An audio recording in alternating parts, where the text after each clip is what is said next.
The immediate impact of this should be probably felt from next year onwards, because the rule of the hike in fee does not apply for the approvals that have already been given for this year's H1 visa applications.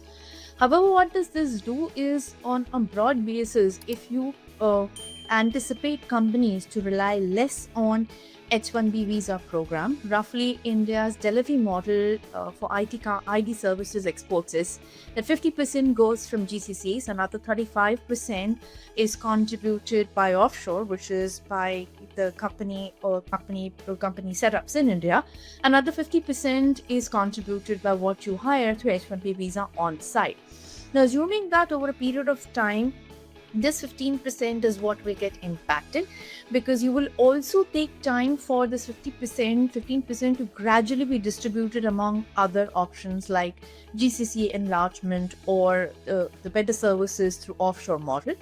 The broad consensus and the number that we're working with is roughly we have about 400,000 H1B visa applicants from India every year.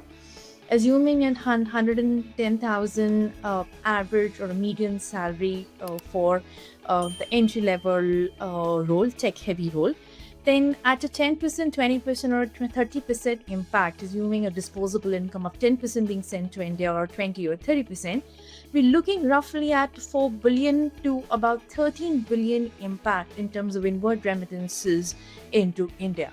Now, taking as a percentage of total remittances that India receives, these are pretty large, about 10 to 30% of the total gross remittances that India receives annually.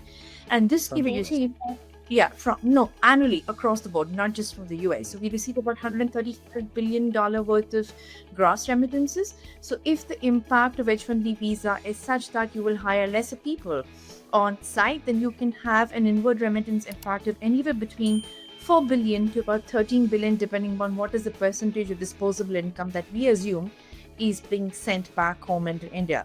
So as a percentage of gross remittances that India receives, this is anywhere between 10% to 30%.